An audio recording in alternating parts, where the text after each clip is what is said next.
The xenobiology classroom fell silent as Professor Zektar's mandibles clicked with anticipation.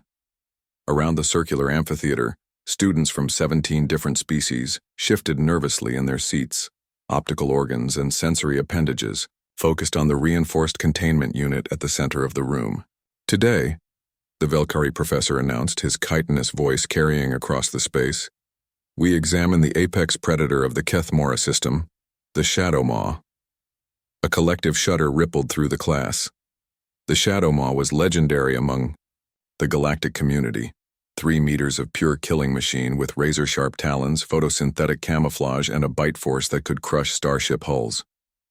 Even the warrior caste Theknari students unconsciously gripped their seats tighter, all except one.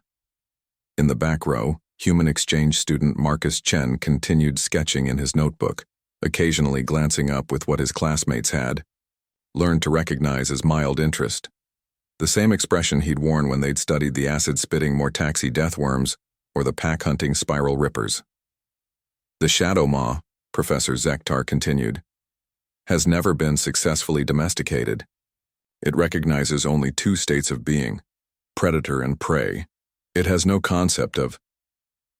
The containment field flickered and died. Panic erupted instantly.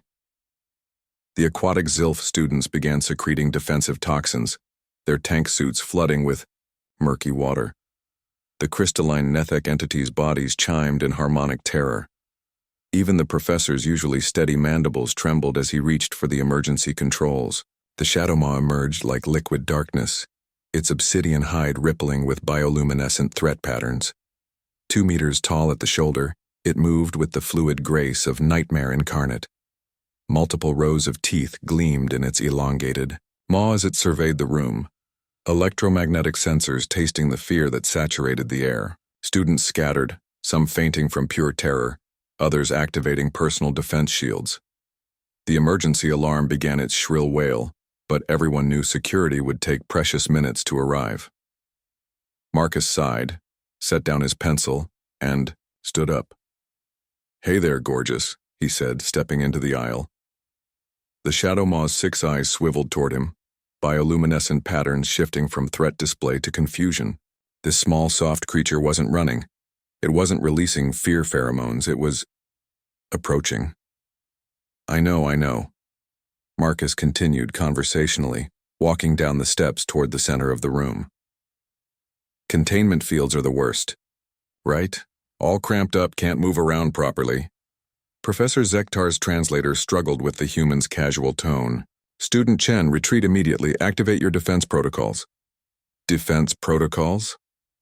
Marcus paused mid-step, looking genuinely puzzled. Professor, look at her. She's not angry. She's stressed. The Shadow Maw tilted its massive head, similar to how the human had seen large Earth canines react to interesting sounds. Its threat patterns were fading, replaced by curious spirals of blue and green light. The electromagnetic signature is all wrong for aggression, Marcus explained, still approaching. See how her dorsal spines are laid flat? And the way she's holding her tail, that's not a striking position, it's basically the equivalent of nervous fidgeting. The creature, the apex predator that had never been tamed, took a tentative step toward the human. That's it, girl, Marcus murmured, extending his hand palm up. Nobody here wants to hurt you. You're just confused, aren't you? New place, strange smells, bunch of terrified aliens screaming. The Shadow Maw lowered its great head and sniffed his hand. The classroom had gone dead silent except for the emergency alarm, which somehow seemed inappropriate now. Marcus, came a whispered voice from somewhere behind him, probably Genki, his Pluvian lab partner. What are you doing? Basic animal.